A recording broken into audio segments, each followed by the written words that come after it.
My husband came to Canada in 2020 as an international student. He applied for our kids, twins in brackets, and myself to join him. Our marriage has never been great because my husband is a control freak. He literally controls my entire life. He wasn't always like this. I don't know how we got here. He never hesitated to hit me at any slight provocation, even in the presence of our kids. My salary goes into our joint account, and he made sure I didn't have access to my salary. He was hesitant to bring me to Canada because he was scared the system wouldn't let him control me. Anyway, when I came, he stopped his part time job and persuaded me to work full time plus extra shifts to make the household income while he juggled school and took care of our boys since we could not get any daycare space for them immediately. I worked up to 80 hours weekly and did all the home chores at home. It was too much for me, so I begged my husband to allow me come home some evenings to take care of our boys and rest while he goes out those evenings to work part-time and support the family income. He refused. It was like the physical and emotional abuse intensified after I spoke to him about working part time. In a few months of being in Canada, I aged drastically and looked so unkempt. Using my money to take care of my personal needs was a taboo because my husband would rant nonstop. I would jump buses even in the snow because my husband wouldn't let me drive to work, even when he clearly isn't using the car. I didn't have any friends because I was always working and didn't have time to attend social events or even church. I was living in bondage in Canada. My company hired a new Nigerian lady on our first shift together. She noticed how sad and unkempt I was. She warmed up to me immediately and made me feel so comfortable around her. I cancelled my extra shifts for that day and followed her home. She took off the weaves on my hair. We washed my hair, and then she gave me the contact of another Nigerian lady who ran a home salon. She agreed to pay. The next day after my regular shift, I cancelled the extra shift and went straight to make my hair. When I got home, my husband wasn't happy with my new look. He demanded to know where I got money to pay for my hair.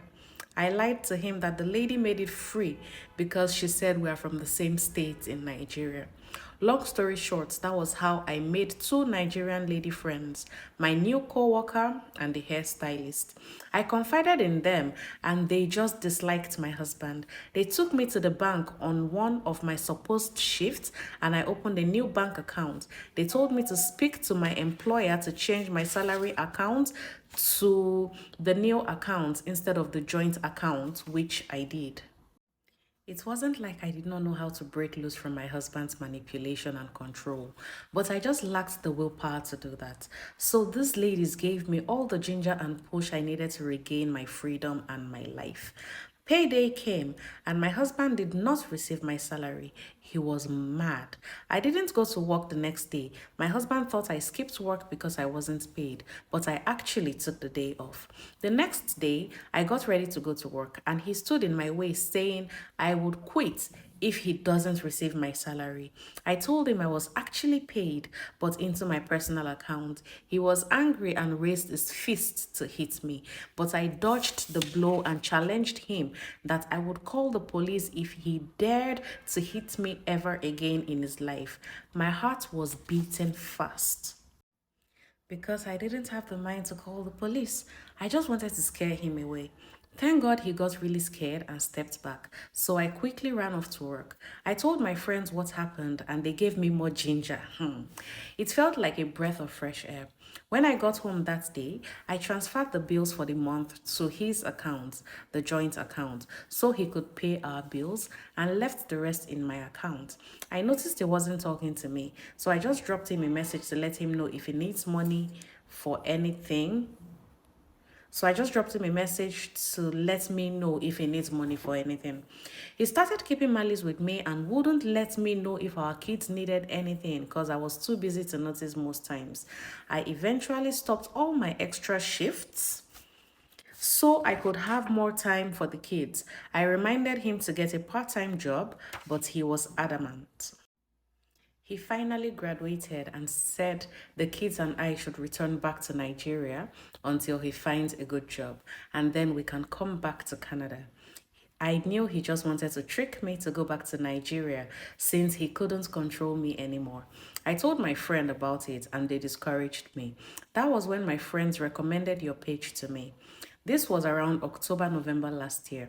I started following you religiously. I also subscribed to your YouTube channel. My husband had gone ahead to book our tickets back to Nigeria for December and even applied for his PGWP. Thank God, say God no be man. My husband's PGWP got refused in November. I am not exactly sure why. He became even more angry and disconnected and wouldn't discuss any of his plans with me.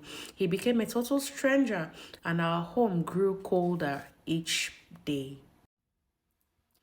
My friends encouraged me to speak to HR at my workplace. After going back and forth with HR, I was referred to the company's immigration lawyer. He drafted a letter for me and advised me to apply for an open work permit, which I did. It was approved in December 2022. I did apply with the kids alone since my husband didn't want to be a part of it. He reapplied for his PGWP. I doubt IRCC has gotten back to him. I learned about AIP and PNP from your page. I researched more about them and started applying for care jobs aggressively in NL blah blah blah blah blah. This was just in February. On 24th February, I landed an employer who was willing to employ me and sponsor my PR via AIP. I'll be resuming next month. So I plan to move to New Brunswick with my kids by month end. It doesn't look like my husband wants to come with us. He isn't saying anything. I feel so tired and drained. My husband seems so angry and disconnected from us. I don't know if he is tired of the marriage or if it's a feeling of remorse. My friends think I should focus on myself and the kids, getting our PR first, and not even include him. I am so confused. My husband has been a sad man since the day I switched my salary account. All efforts to show him that I am on his side aren't working. It seems he is only happy when he is in control of my life. I don't mind him being in control of my life, but he doesn't treat me well. I don't know what to do. At this point, I am considering going back to Nigeria if that will return peace to my life. My emotions are all over the place. Please, what is your professional advice? Crazy things are happening. That is my own opinion. Crazy things are happening. Like, this is crazy. Very crazy. Don't forget to follow and like. Thank you very much.